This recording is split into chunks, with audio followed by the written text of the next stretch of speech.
Oh, ya udah.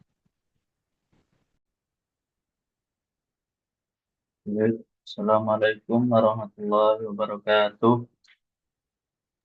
Waalaikumsalam warahmatullahi wabarakatuh. Di sini perkenalkan nama saya Indra Viral Asyidki dengan NIM 51300 25091 dengan teman saya. Perkenalkan, saya Nazar Khairul Salindra dengan NIM 51300 25017.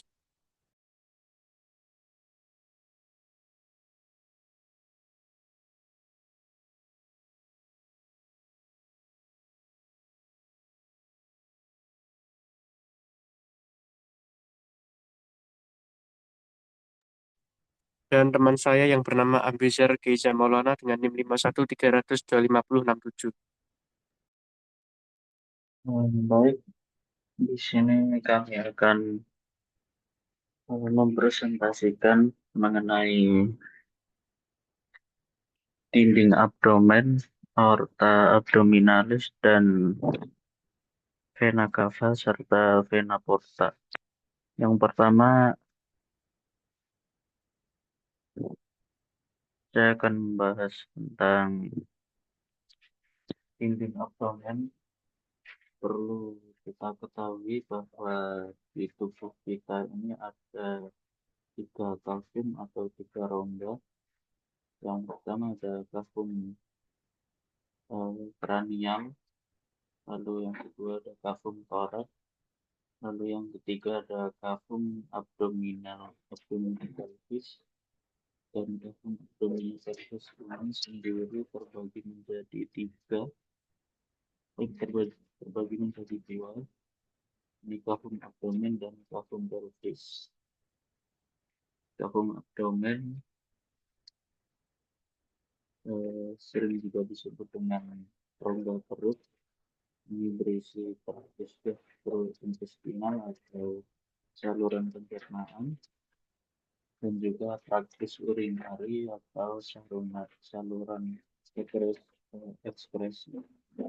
Nah, untuk kavum pelvis sendiri berisi organ reproduksi, traktus urinari, saluran ekskresi, dan juga rektum.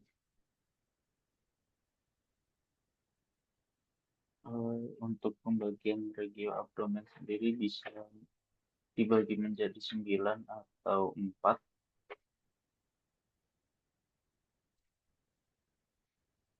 Pembagian regio abdomen ini bisa menjadi 4 atau 9. Untuk 4 sendiri ada kuadran kanan atas, kuadran kiri atas, kuadran kanan bawah, dan kuadran kiri bawah. Untuk yang 9 regio ada yang pertama epigastrium, lalu ada hipocondrium sinistra, hipocondrium dextra, umbilicalis atau di umbilikus, orang biasa menyebut udel.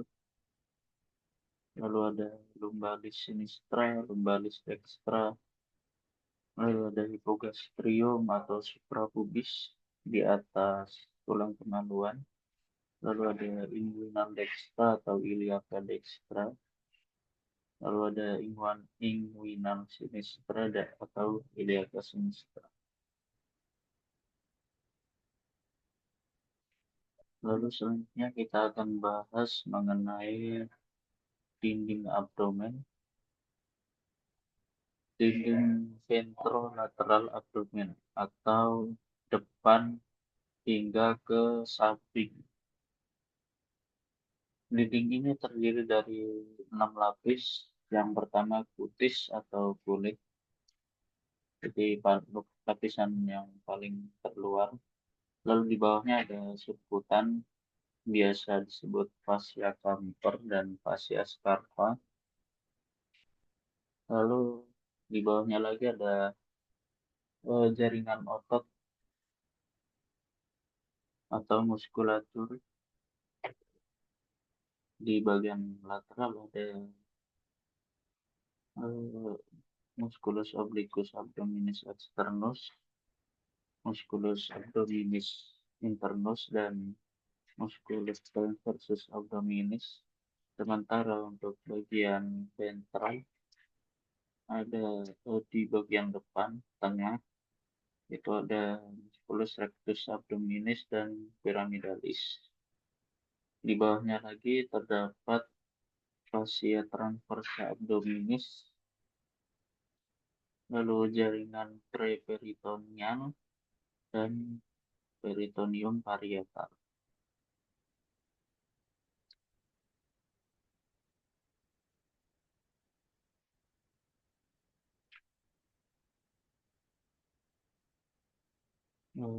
Singkatnya bisa dilihat di sini. Jadi dari kiri ke kanan merupakan jaringan dari luar ke dalam.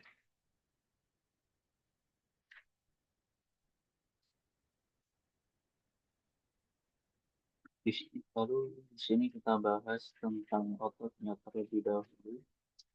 Otot lateralnya ada muai, musculus obliquus abdominis externus dan muai yang internus dan MTA, musculus transversus abdominis.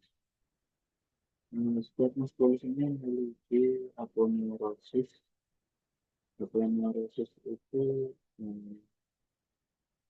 penyakit ligamen menjadi satu dari tiga musculus ini begitu. Jadi nanti ligamen itu bakal menyatu satu sama lain. Dan nantinya aponeurosis ini akan membentuk rectus. Nanti akan kita bahas mengenai rectus ini. Lalu di bagian anterior atau tengah depan ini terdapat musculus rectus abdominis yang berhenti di kanan kiri.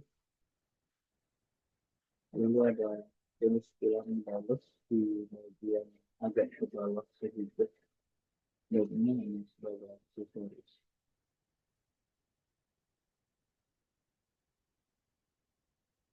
Lalu di sini kita akan bahas mengenai ini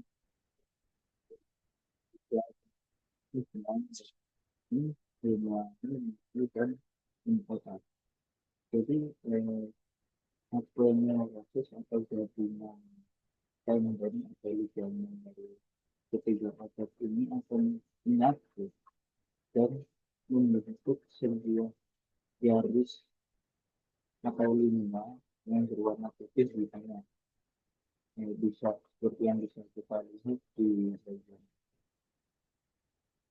ini. Jadi lima itu sebenarnya merupakan aponeurosis dari ketiga otot ini. Sementara untuk linea arcuata terletak di inferior umbilicus. Nah, bisa dilihat ini adalah linea arcuata. Jadi linea dua ini yang membentuk garis tengah di dinding depan otot. Begitu.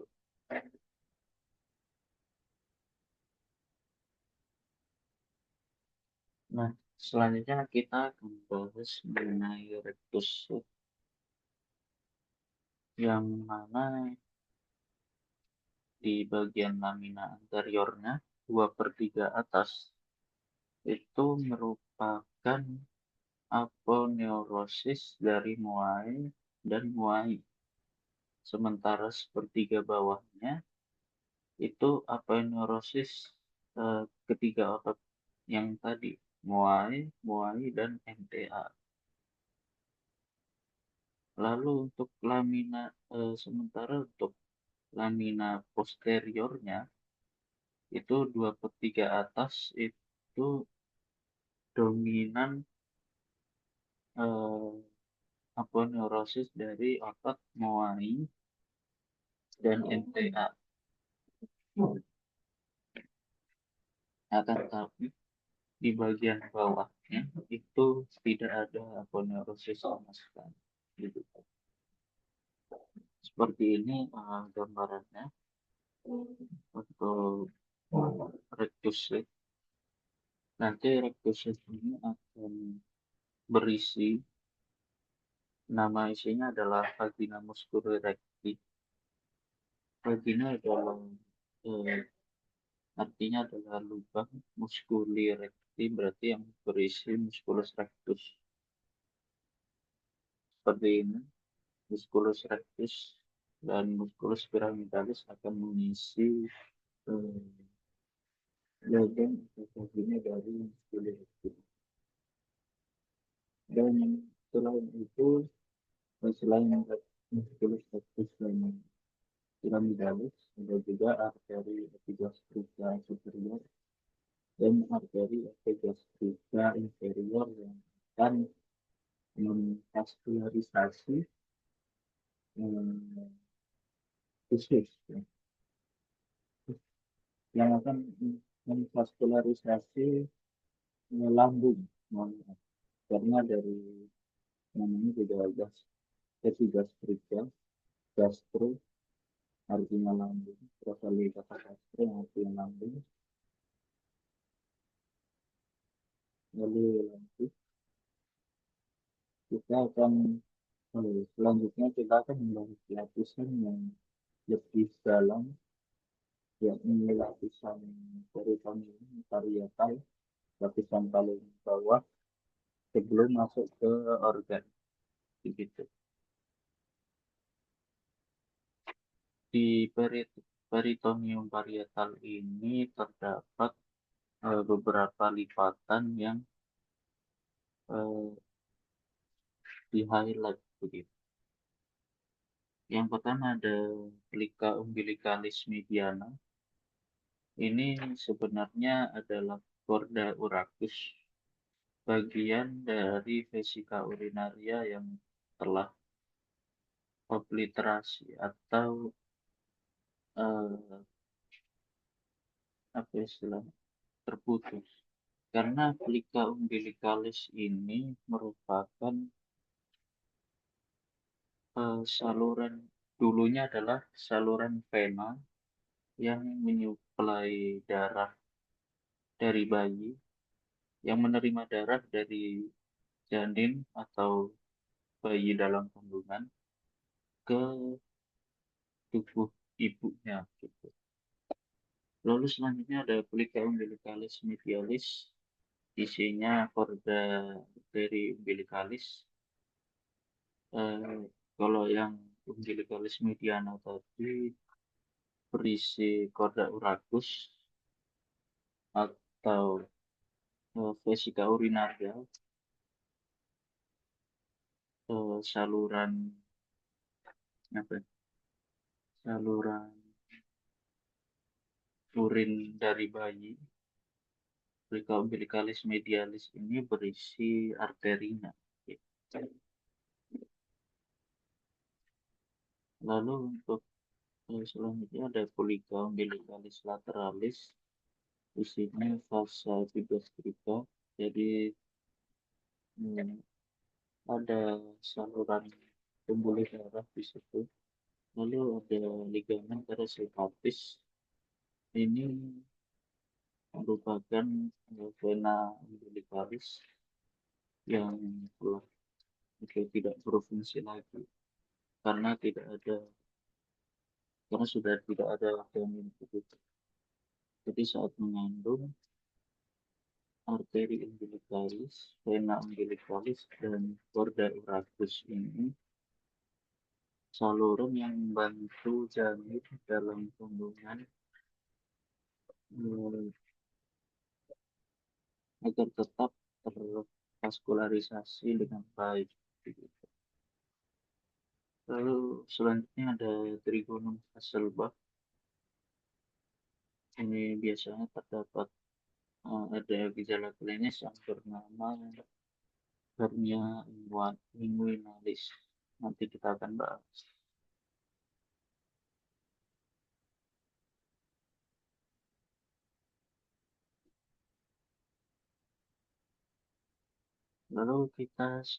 Lalu selanjutnya kita akan bahas mengenai trigonum inguinal hasil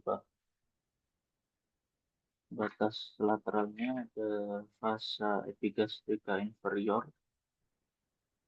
Fasa ini vena arteri dan di medialnya terdapat musculus rectus abdominis. Di inferiornya ada ligamen inguinal dan di dasarnya ada conjoint tendon, yakni aponeurosis dari Moani dan MTA.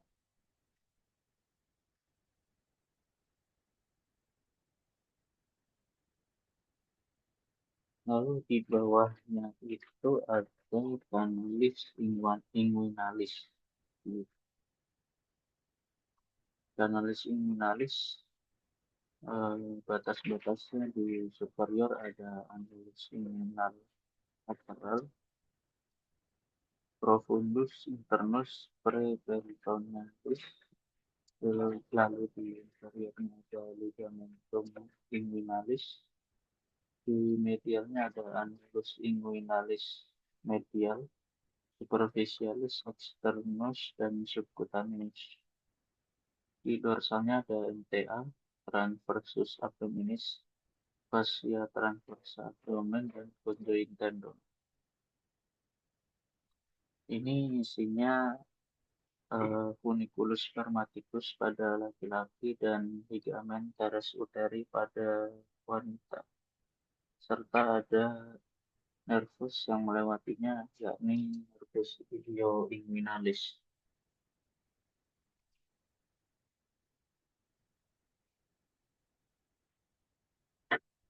Canalis inguinalis ini sudah ada sejak lahir dan merupakan jalur agar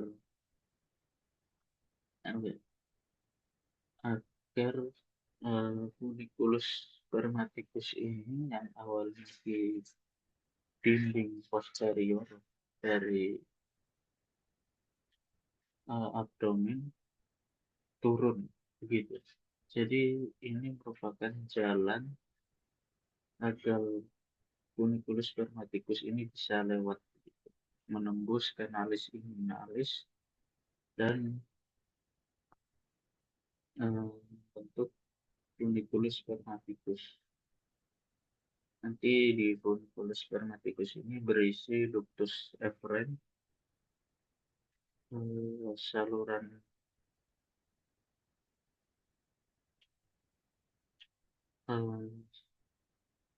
lalu selanjutnya ada arteri ductus efferent, lalu ada arteri spermatica interna, lalu ada arteri spermatica externa, plexus sponginiformis, ramus genitalis, nervus genitofemoralis, pembuluhnya limfa, plexus nervosus, dan processus vaginalis peritoneum.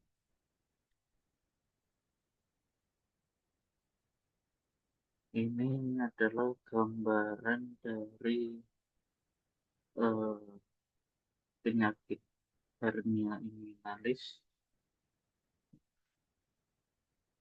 yang ada dua macam. Yang indirekta itu terjadi di bagian lateral, sementara direkta itu khususnya hingga masuk hingga ke saluran dari ductus efferent.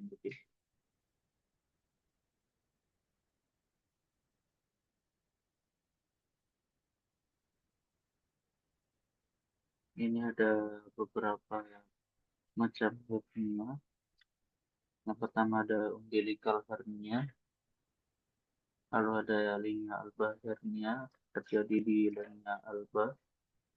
Hernia ini merupakan sebuah tonjolan begitu. Lalu ada linea semilunaris hernia dan incisional hernia. gitu.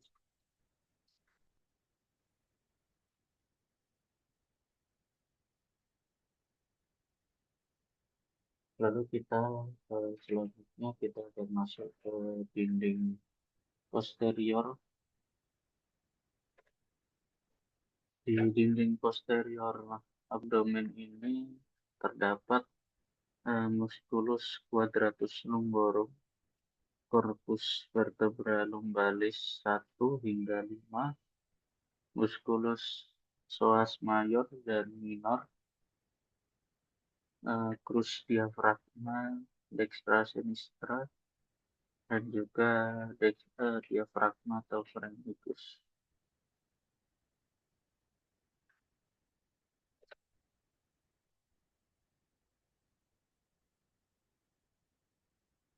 Lalu untuk inervasinya dilakukan oleh nervus subcosta, nervus iliohypogastricus, nervus ilioinguinalis, nervus genitofemoralis, nervus cutaneus femoris lateral, dan nervus femoralis. Tiga nervus paling akhir ini nanti akan bersambung ke bagian paha atau menginervasi bagian paha.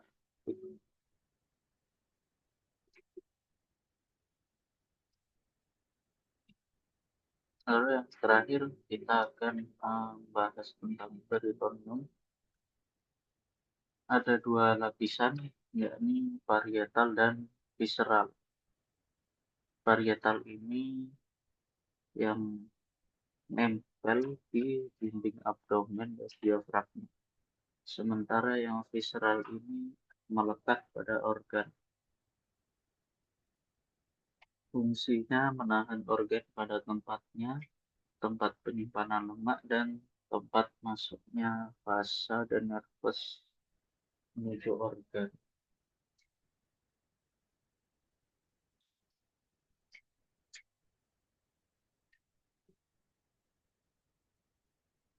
Ada berbagai macam peritoneum yang membungkus organ. Yang pertama ada ligamen antar organ visceral, lalu ada omentum maius. Jadi peritoneum ini bentuk 4 lapisan, lalu ada omentum minus atau bisa disebut 2 lapis peritoneum. Ini terdapat di ligamen hepatogastrika. Jadi ligamen yang mengikat antara hati, hepar, dan gastro atau dan lambung. Lalu ada juga ligamen hepatoduodenal, hepar, hati, dan juga duodenal, khusus 12 jari. Nanti ligamen hepatoduodenal ini berisi vena porta hepatica, arteri hepatica proxinia, dan vicus choledochus. Lalu ada yang terakhir ada meso, 2 lapis peritoneum yang melapisi organ. Ada mesocolon, transversum, mesostenium atau mesenterium, mesoappendix, dan mesosigmoid.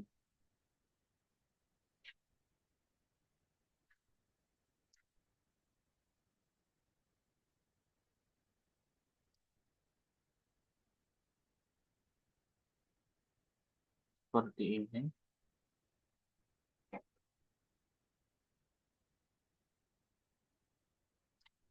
Nah, di antara lipatan-lipatan tersebut itu di antara lipatan-lipatan peritoneum itu ada sebuah ruangan yang namanya greater sac. ini merupakan kafum peritoneal, jadi semacam rongga, isinya cairan serous tipis dan letaknya berada di antara peritoneum parietal dan visceral. Greater sac itu yang bagian eh, rongga yang besar, sementara untuk yang kecil namanya lesser sac.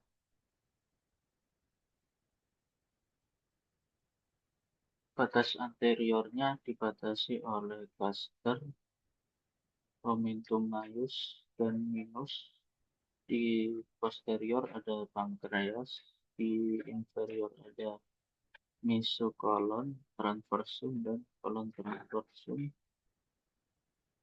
Di bagian superiornya ada hepar, diafragma. Di sinistra ada lien, ligamen gastrolienalis, ligamen yang mengikat lambung dan lien.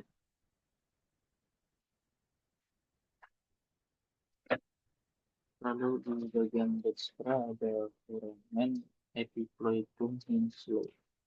Jadi foramen ini yang menyambungkan antara greater sac dan lesser sac.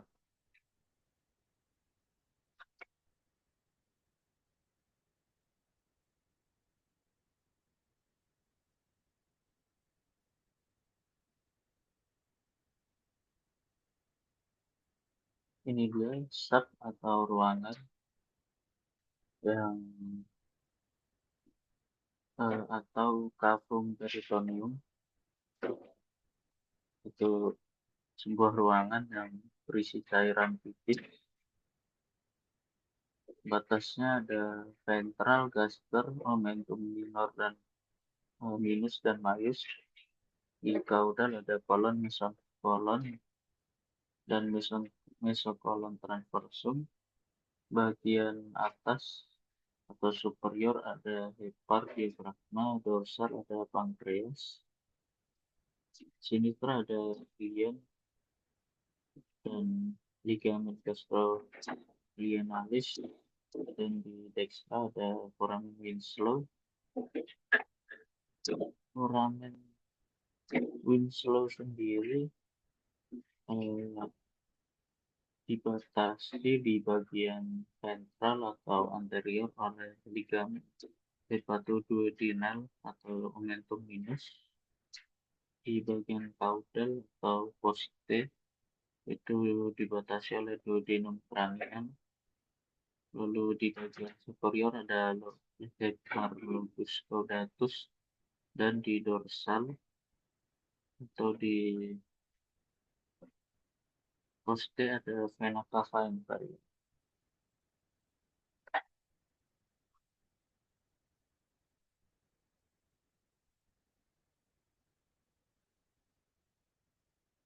Baik, selanjutnya akan dijelaskan oleh teman saya untuk bagian dari aorta abdominal.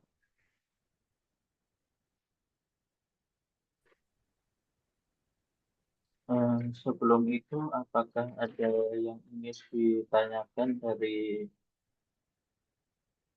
penjelasan saya tadi? Silakan yang ingin bertanya. Eh, izin bertanya Mas Biril. Baik, silakan. Baik, pertanyaan saya adalah apa sih itu hernia inguinalis? Mungkin itu saja yang dapat saya pertanyakan. Terima kasih. Baik, terima kasih atas pertanyaannya, Mas.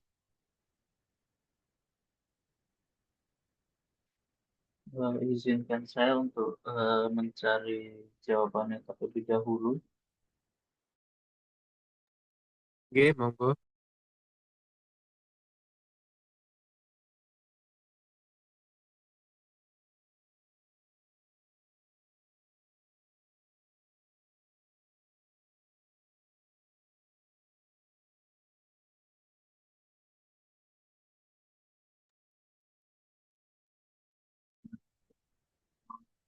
mau izin untuk menjawab pertanyaan buat yakni apa sih eh, tiga apa hernia inguinalis itu.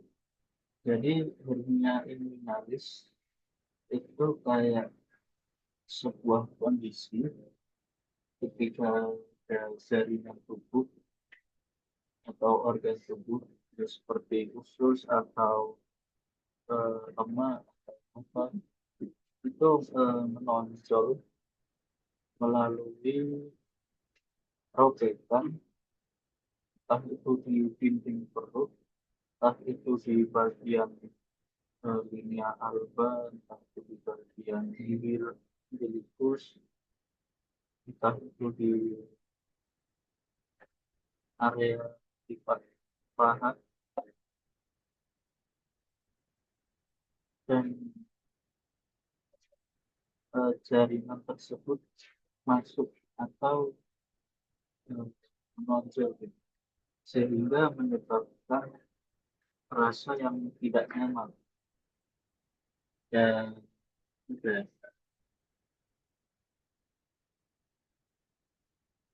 seperti mungkin nyeri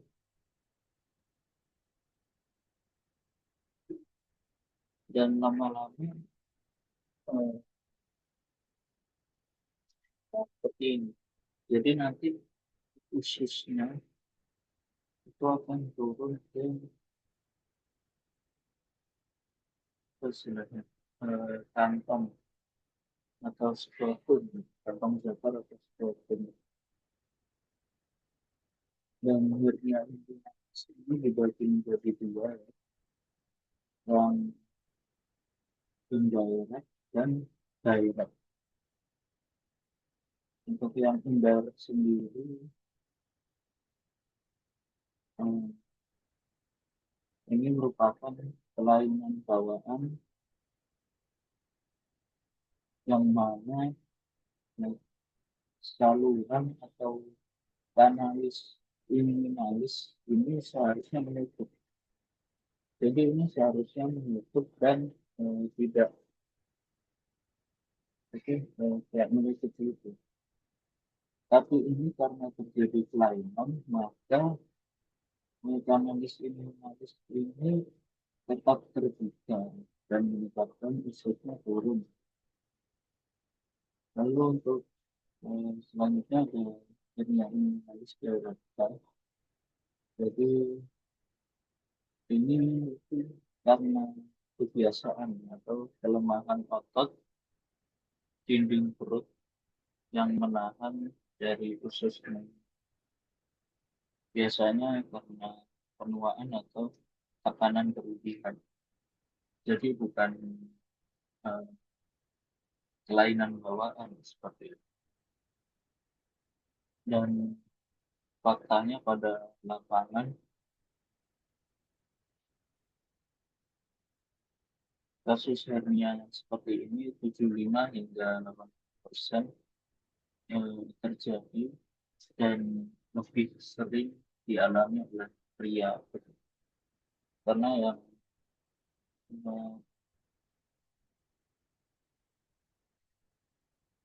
karena pria ini memiliki kantong atau buah zakar atau skrotum yang tadinya berada di dinding posterior dan kemudian turun melalui kanalis inguinalis ini. Jadi kalau tidak tertutup maka akan menjadi hernia inguinalis indirect atau menjadi kelainan bawaan. Sementara untuk yang direkta ini mungkin karena tekanan berlebihan atau penuaan. Baik, apakah sudah menjawab? Sudah menjawab Mas Firil, terima kasih atas jawabannya. Baik, selanjutnya apakah ada yang ingin ditanyakan kembali?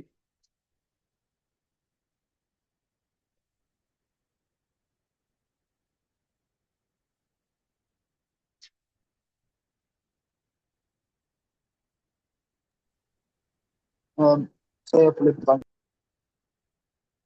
Iya Mas Abizar, apakah ada pertanyaan dari Mas Abizar? Sebentar,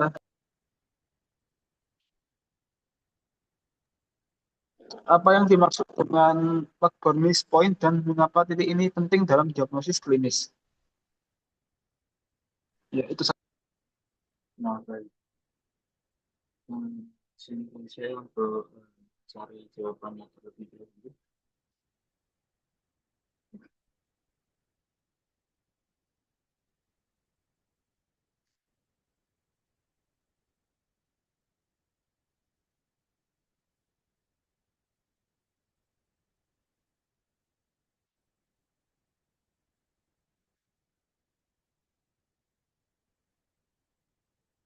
Baik, jadi tadi Mas Abizar mau izin menjawab.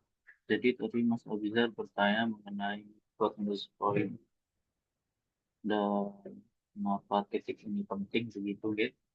Jadi McBurney's point ini merupakan titik yang berada di kanan bawah, kuadran kanan bawah perut.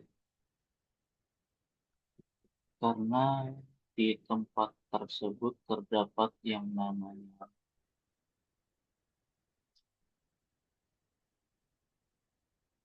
appendix, kolon appendix, atau biasa disebut oleh masyarakat umum sebagai usus buntu. Jadi di appendix ini, di regio kanan bawah dari perut ini ada yang namanya McBurney's point, yang mana ada yang mana terdapat eh, appendix, ya. Nah, jika ditekan dan pasien merasa nyeri yang luar biasa, maka adanya indikasi eh, appendicitis atau radang usus buntu, gitu. Dan jika ingin melakukan pemutusan usus buntu ini, memutuskan usus buntu yang radang ini, maka dokter itu menggunakan panduan McBurney's point ini untuk membuat sayatan di sepertiga jarak dari tulang panggul depan atas atau sias pinna iliaca anterior superior menuju pusar atau umbilicus. Dan titik ini digunakan sebagai patokan dokter bedah untuk menentukan lokasi sayatan saat melakukan operasi pengangkatan usus buntu, gitu. Jadi titik ini penting untuk mengetahui apakah adanya appendicitis atau tidak, dan berguna agar dokter bedah bisa melakukan sayatan yang tepat untuk melakukan pengangkatan usus buntu ini, gitu. Apakah sudah menjawab, Mas Abizar?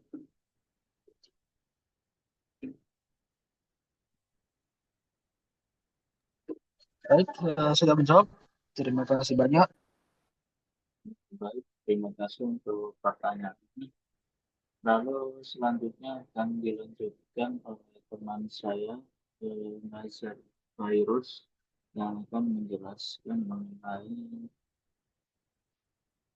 aorta abdominalis.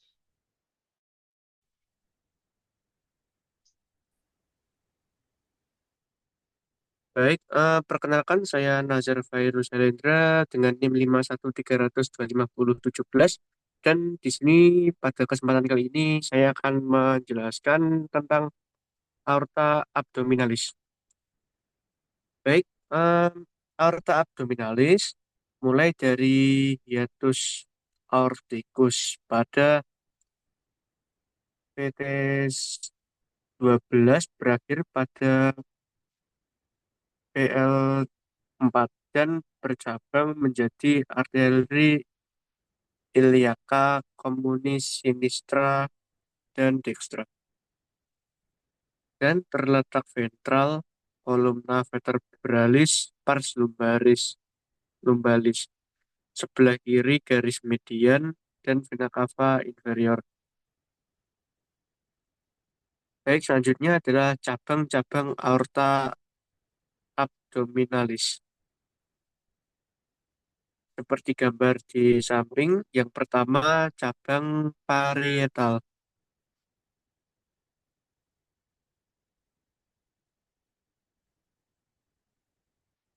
Saudara Firil, Mbak, tolong di slide. Baik, terima kasih. Yang pertama, cabang parietal yang terdiri dari arteri abdominalis atau arteri perenica inferior. Yang kedua, arteri lumbalis 1 sampai 4. Dan yang ketiga adalah arteri sacralis media. Yang kedua adalah cabang visceral. Seperti gambar di samping, cabang visceral memiliki terdiri dari yang pertama adalah arteri suprarenal mediana. Yang kedua adalah arteri renalis. Yang ketiga adalah arteri spermatica interna. Yang keempat ada trunkus coeliacus. Kelima ada arteri mesenterica superior. Dan yang terakhir ada arteri mesenterica inferior. Untuk selanjutnya adalah cabang dari aorta abdominal. Aorta abdominal dibagi menjadi 2 cabang, yaitu cabang parietal dan cabang visceral. Untuk cabang parietal dibagi lagi menjadi 3, yaitu arteri perenico-abdominal inferior. Yang kedua, arteri lumbal 1 sampai 4. Dan yang ketiga ada sacralis media. Untuk arteri perenico-abdominal atau inferior dibagi menjadi 1, yaitu arteri suprarenal superior. Dan sacralis media dibagi lagi menjadi arteri lumbalis 5. Untuk cabang visceral dibagi menjadi 6. Yang pertama ada trunkus coelacus yang terdiri dari 3 cabang utama. Yang cabang pertamanya adalah arteri gastrisica. Yang cabang kedua adalah arteri hepatica communis. Dan yang ketiga ada arteri renalis. Untuk arteri hepatica communis dibagi lagi menjadi 2, yaitu arteri gastroduodenalis dan arteri hepatica propria.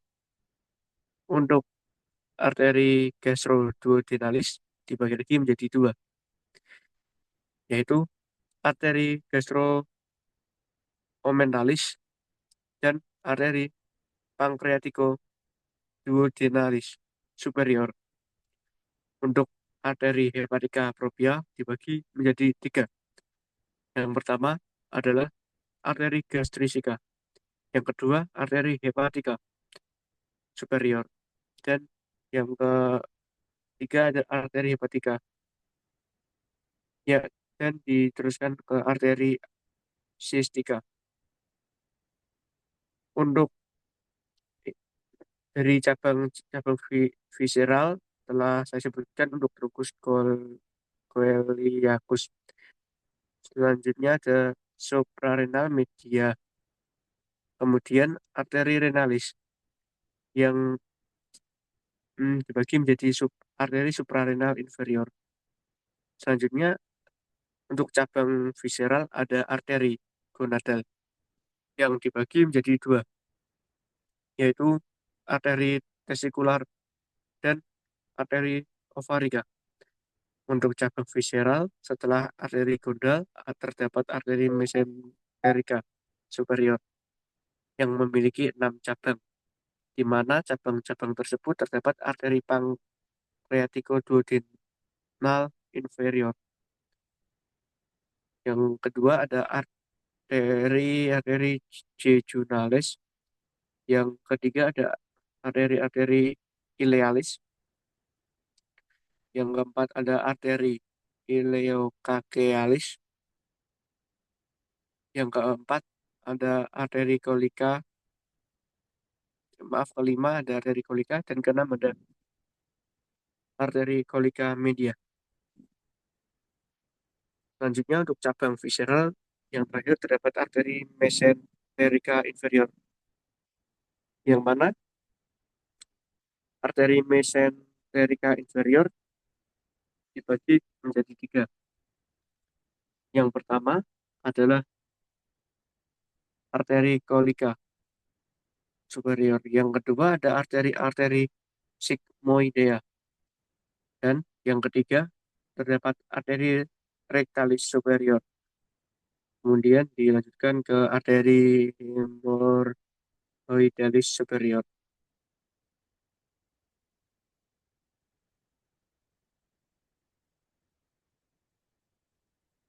Baik, untuk selanjutnya adalah aneurisma aorta abdominalis. Untuk saudara Firil, minta tolong agar di slide. Baik, terima kasih. Seperti gambar di PPT ini, catatan klinisnya aneurisma aorta adalah benjolan pada dinding aorta atau lemahnya dinding aorta. Yang pertama ada aneurisma aorta abdominal, yang kedua ada aneurisma aorta torakal, dan yang ketiga ada aneurisma aorta torakal abdominal. Baik, untuk selanjutnya ada vena cava inferior.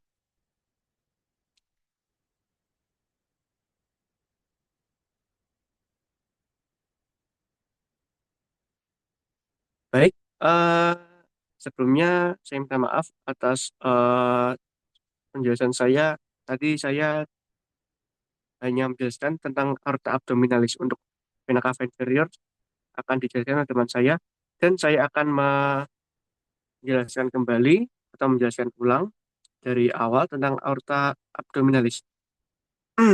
Baik, aorta abdominalis merupakan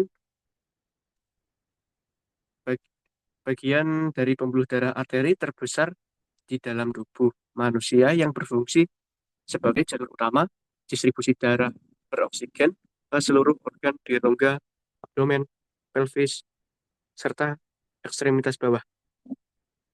Aorta abdominalis adalah lanjutan langsung dari aorta thoracalis yang memasuki rongga abdomen melalui hiatus aorticus pada diafragma. Secara anatomi, aorta abdominalis dimulai pada tingkat vertebra torakal ke-12 dan berjalan ke arah inferior hingga mencapai vertebra lumbalis keempat, tempat di mana pembuluh ini berakhir dengan membelah menjadi dua cabang besar, yaitu arteria iliaca communis dextra dan arteria iliaca communis sinistra. Letaknya berada di depan kolumna vertebralis. bagian lumbal, sedikit ke kiri dari garis tengah tubuh. Sedangkan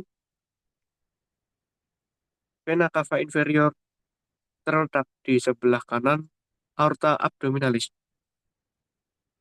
Posisi ini sangat penting karena menjadi dasar orientasi dalam pemeriksaan radiologis, pembedahan, serta tindakan invasif di daerah abdomen. Sepanjang perjalanannya di daerah rongga abdomen, aorta abdominalis memiliki hubungan yang erat dengan berbagai struktur di sekitarnya. Di bagian anteriornya, aorta berhubungan dengan plexus saraf otonom, pankreas, serta duodenum, terutama pada bagian horizontal duodenum yang melintang di depan aorta.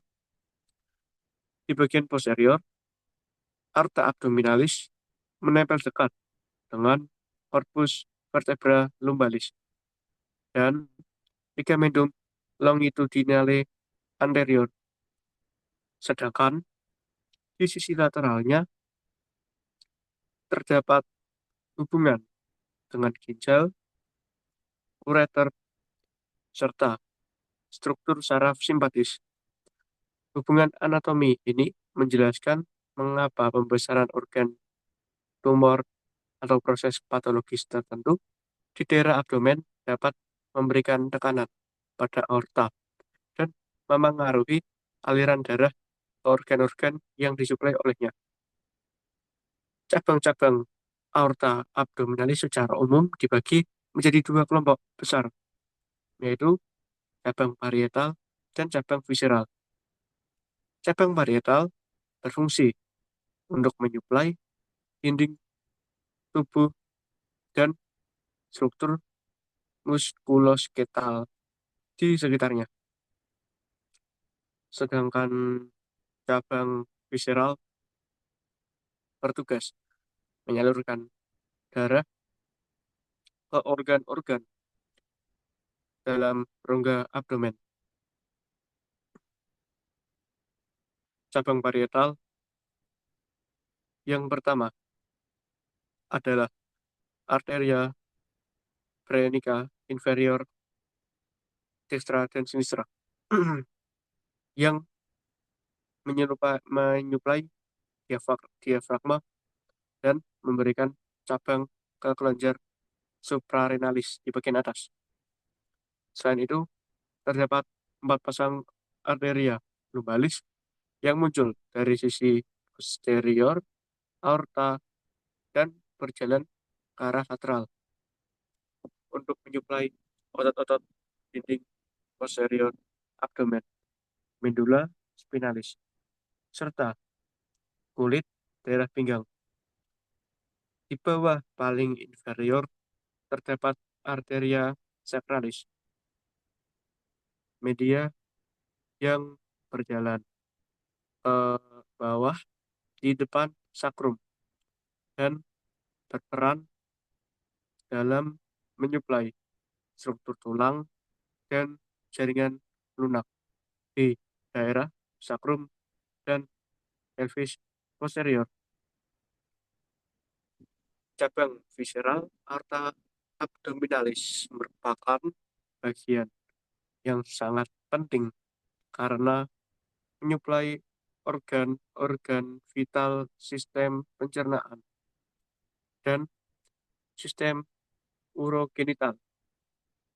Salah satu cabang utama adalah truncus coeliacus yang muncul pada tingkat vertebra T12, torakal 12 dan bertugas menyuplai organ-organ berikut.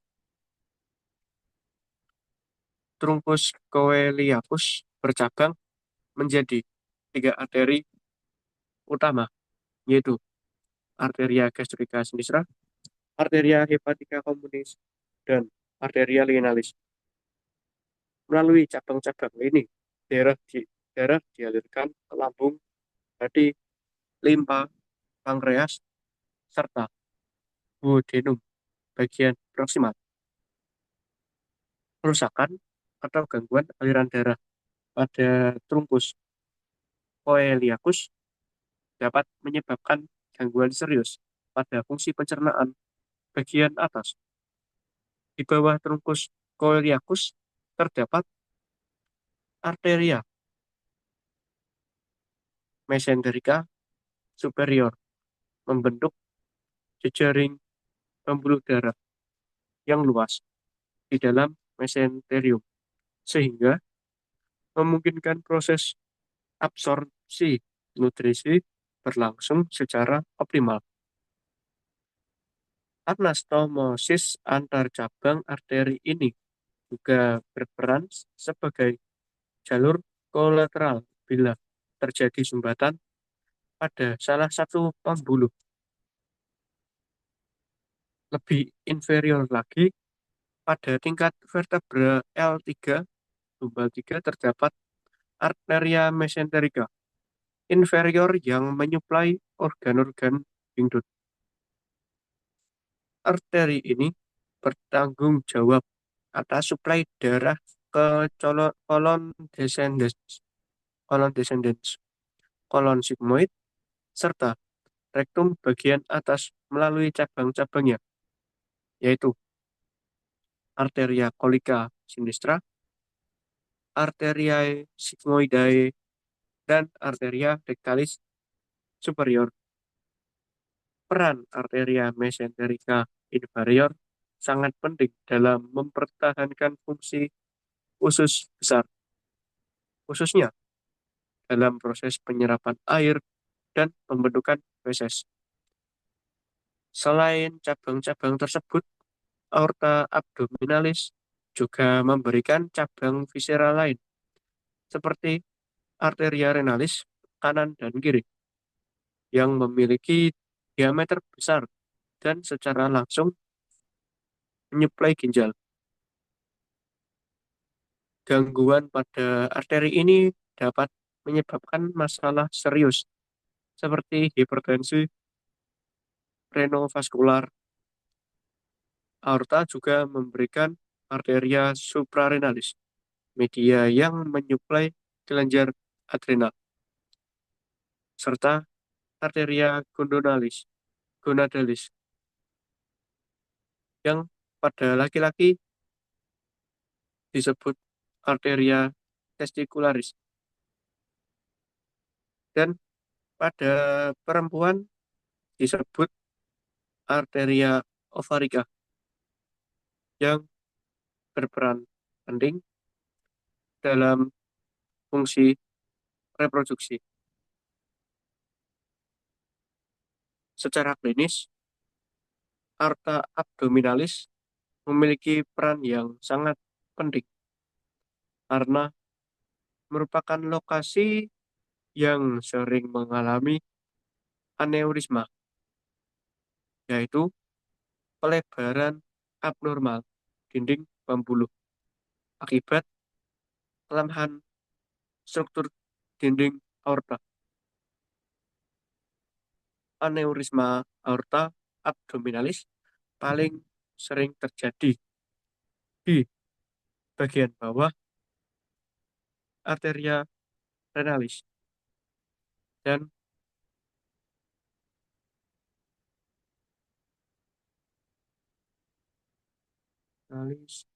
dan sering kali tidak menimbulkan gejala hingga terjadi komplikasi serius. Faktor risiko terjadinya aneurisma antara lain usia lanjut, hipertensi, aterosklerosis, dan kebiasaan merokok. Jika aneurisma ini pecah, dapat terjadi pendarahan yang hebat dan berakibat fatal dalam waktu singkat. Sebagai penutup, aorta abdominalis merupakan struktur vaskular utama di rongga abdomen yang memiliki peran sentral dalam menjaga kelangsungan hidup organ-organ vital. Pemahaman yang mendalam mengenai letak, percabangan, serta hubungan anatomi aorta abdominalis. Sangat penting, tidak hanya dalam tidak hanya dalam bidang anatomi, tetapi juga dalam praktik klinis, pembedahan, dan radiologi. Oleh karena itu, aorta abdominalis menjadi salah satu pembahasan utama dalam anatomi sistem kardiovaskular yang harus dipahami secara menyeluruh oleh mahasiswa kedokteran dan tenaga kesehatan. Baik, mungkin itu saja yang dapat saya sampaikan. Bila ada penjelasan saya yang kurang paham atau kurang dipahami atau tidak jelas, silakan bertanya. Untuk sesi pertanyaan, saya buka.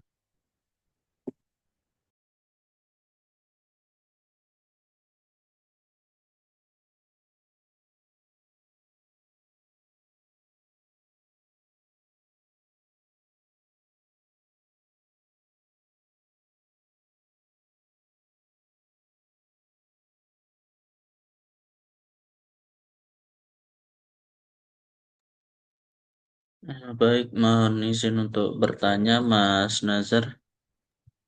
Baik, silakan, monggo Mas Wirin. Mengapa aorta abdominalis penting secara klinis dan apa sih contoh kelainan yang bisa terjadi di aorta abdominalis ini? Baik, apakah ada tambahan atau hanya itu saja Mas Wirin? Hanya itu saja. Baik, eh, izinkan saya untuk mencari jawabannya terlebih dahulu, Mas Wirin. Mohon menunggu sebentar. Baik, silahkan.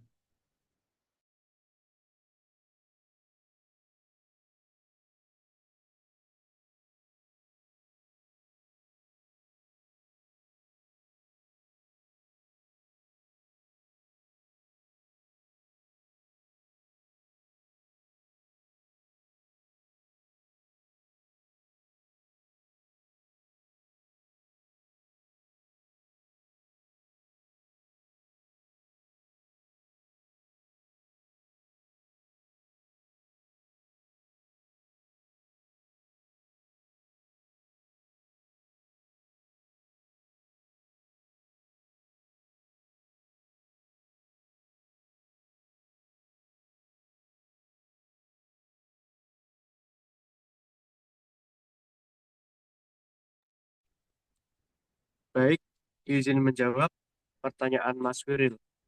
Tadi Mas Wiril bertanya, mengapa aorta abdominalis penting secara klinis dan apa contoh dari kelainan yang mungkin dapat terjadi.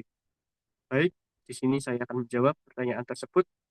Aorta abdominalis penting secara klinis karena menjadi jalur utama suplai darah ke organ vital dan sering menjadi lokasi terjadinya aneurisma aorta abdominalis. Aneurisma ini berupa pelebaran dinding aorta yang dapat pecah dan menyebabkan pendarahan yang hebat dan dapat mengancam nyawa, terutama pada pasien usia lanjut dengan hipertensi atau aterosklerosis. Baik, mungkin itu saja yang dapat saya jawab dari pertanyaan Mas Bril. Ada apakah dapat dimengerti atau kurang jelas? Baik, dapat dimengerti. Terima kasih, Mas. Baik, terima kasih kembali Mas Wiril. Untuk sesi pertanyaan masih saya buka. Silakan bila ada yang mau bertanya. Saya izin bertanya, Baik, silakan Mas Abizar. bagaimana hubungan aorta abdominalis dengan struktur di sekitarnya? Baik, apakah itu saja? Apa ada tambahan lagi untuk pertanyaannya Mas Abizar? Itu saja. Baik, izinkan saya untuk mencari jawabannya terlebih dahulu dan mohon menunggu sebentar Mas Abizar.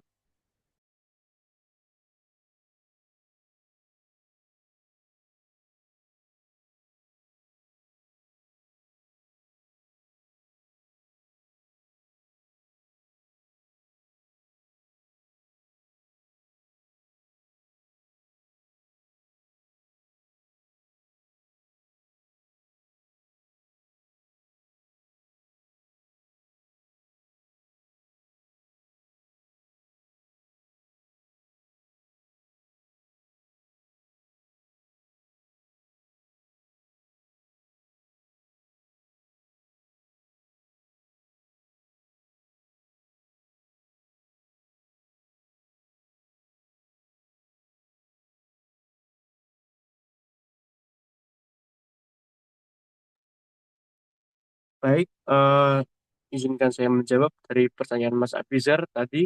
Mas Abizar bertanya tentang bagaimana hubungan anatomi aorta abdominalis dengan struktur di sekitarnya.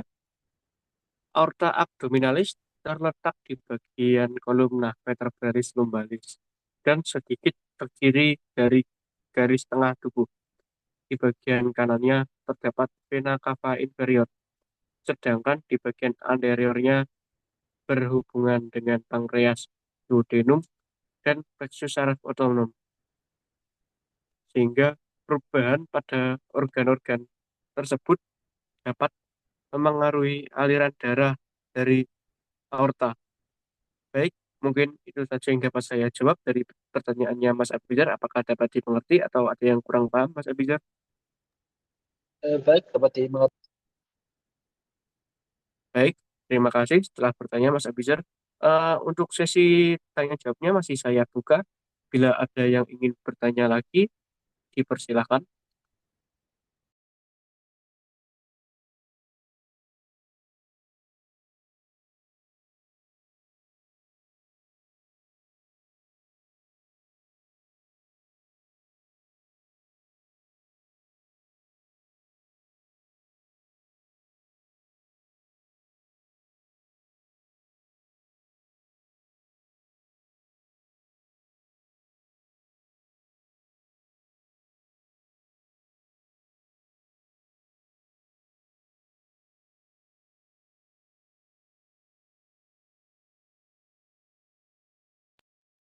Saya izin bertanya lagi. Apakah saya boleh bertanya? Baik, silakan Mas Abizar. Sebentar, saya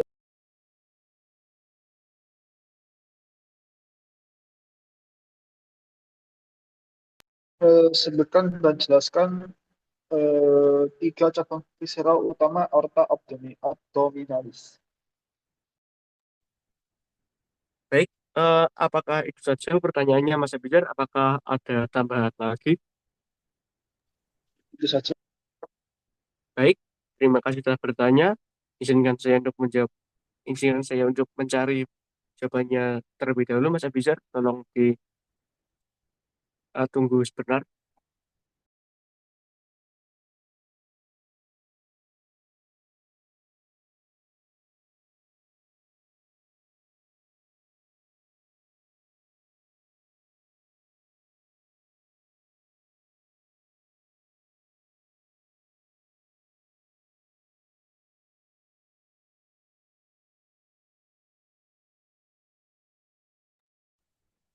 Baik, izinkan saya untuk menjawab pertanyaan dari Mas Abizar.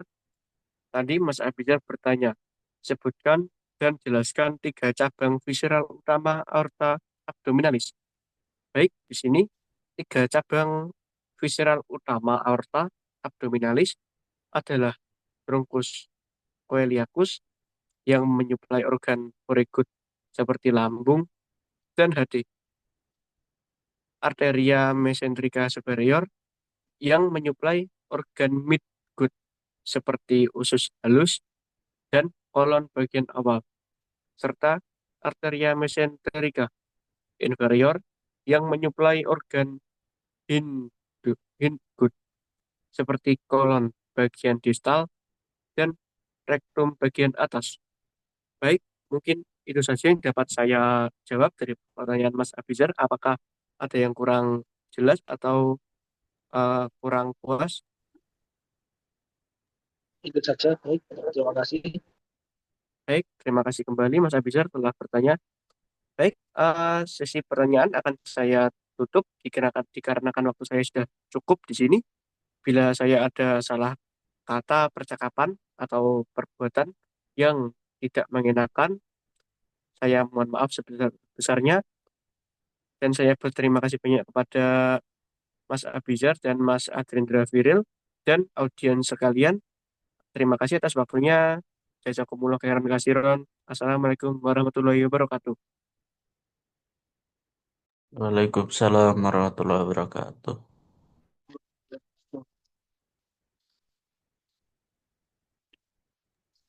Dan untuk materi selanjutnya akan dilanjutkan oleh saudara Abizar Keiza Maulana.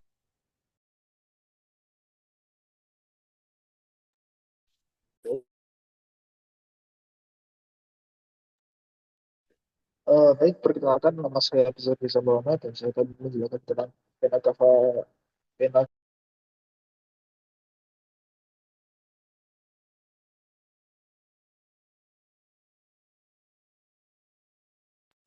Ya, dan vena porta. Baik, Bismillahirrahmanirrahim. Vena cava inferior. Itu vena cava inferior itu terletak di eh, FVL 4 sampai 5 pada penggabungan dari vena ilioka communis, sinistra dan dextra. Sampai masuk atrium dextrum, vena ilioka communis sinistra jauh lebih panjang. Terletak sedikit ke kanan dari garis median ventral dari kolumna vertebralis dan musculus psoas major dextra. Next.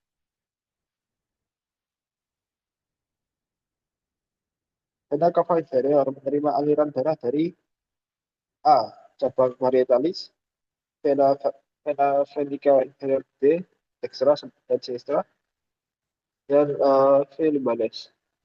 Cabang visceralis, hepatica, vena renalis, dextra dan sinistra, vena suprarenalis dextra, dan vena spermaticus internal dan atau E atau ovarica dextra.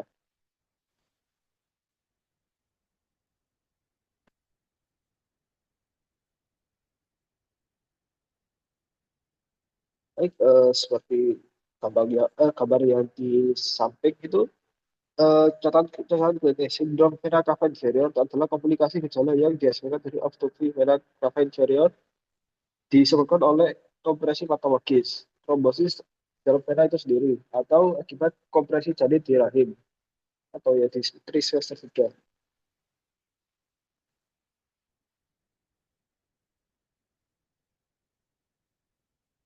Vena abdomen. Semua vena abdomen ikuti arteria bermuara ke vena cava inferior kecuali vena suprarenal superior ke vena renalis ke vena renalis.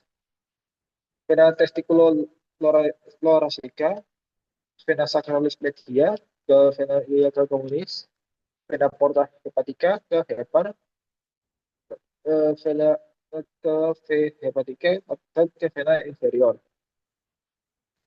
Vena mesenterica, vena mesenterica superior, vena lienalis ke vena mesenterica inferior, vena gastrica dextra dan sinistra ke RS bagus, vena para umbilicalis. Anastomosis porta cava itu adalah di esophagus, di umbilicus, di rectum, dan di retroperitoneal.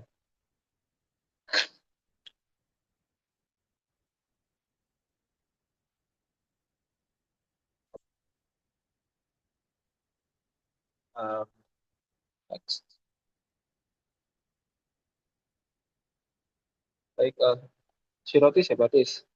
Eh, Sirotis hepatis itu ya penekanan tekanan vena porta bisa ke arah itu varias esophagus, varias sekitar umbilicus, varias anus, dan ascites.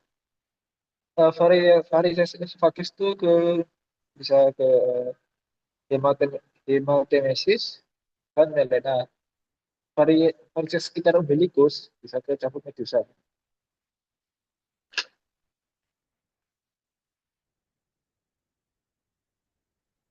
Aspek klinis. Ya, seperti itu.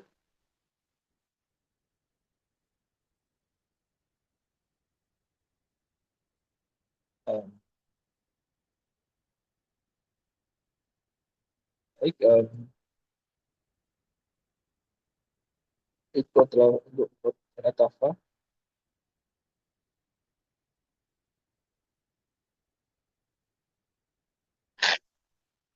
Sekarang masuk ke vena porta.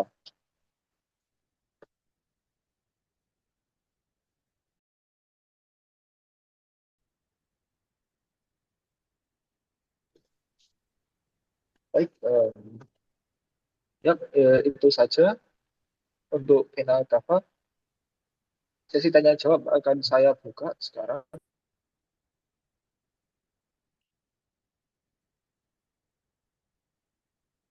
Baik, mohon izin untuk bertanya, Mas. Silakan. Apa sih fungsi utama dari vena cava ini? Sebenarnya eh, saya cari tahu dulu.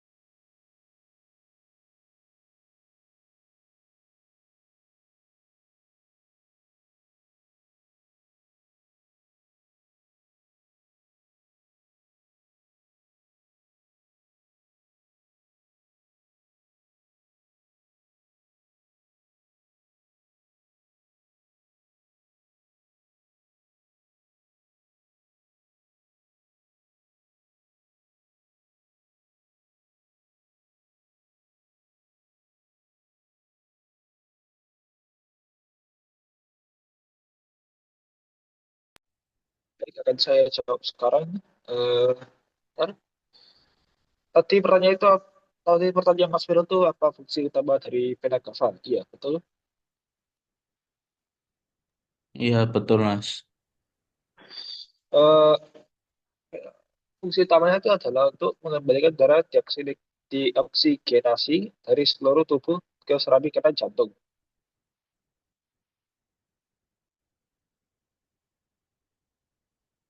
Apakah sudah menjawab? Baik, sudah. Terima kasih, Mas.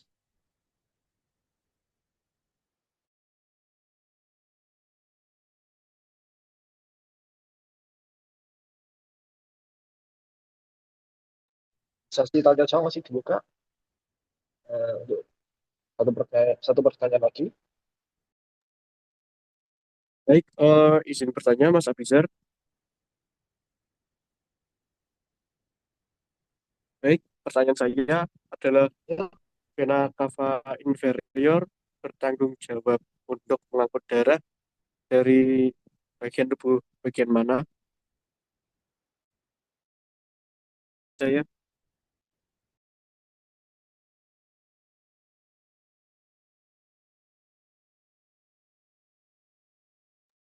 apakah itu aja? Itu saja. ya itu saja pertanyaan dari saya. Oke, sebentar. Saya cari tahu dulu jawabannya. Sebentar ya. Berikan saya. Oke,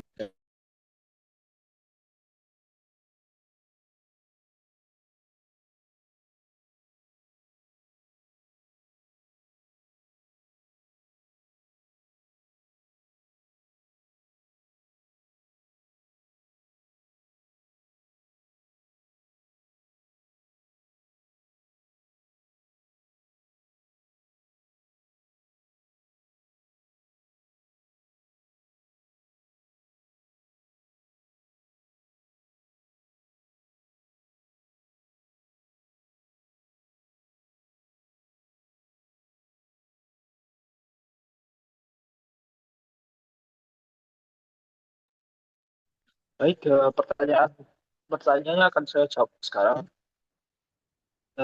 Tadi pertanyaannya itu adalah vena cava itu dijawab untuk mengangkut darah dari bagian tubuh ke mana ya?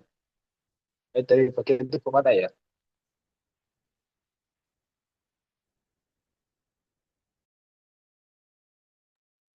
Oke, untuk jawabannya itu adalah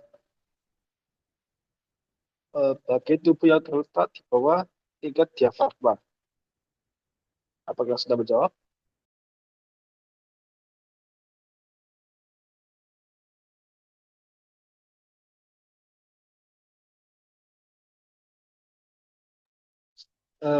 Apakah sudah menjawab atau belum? sudah menjawab. Terima kasih atas jawabannya. Baik, terima kasih. Mungkin itu saja dari saya tentang Penakova. Eh, baik, sekian dari saya. Mohon maaf jika ada yang salah dari perkenalan atau pemilihan lagu. Jazakallahu khairan. Assalamualaikum warahmatullahi wabarakatuh. Waalaikumsalam warahmatullahi wabarakatuh. Waalaikumsalam warahmatullahi wabarakatuh. Baik, mungkin eh, ini saja yang bisa kami sampaikan dari kelompok 5. Jazakumullah khairan kasiron. Assalamualaikum warahmatullahi wabarakatuh.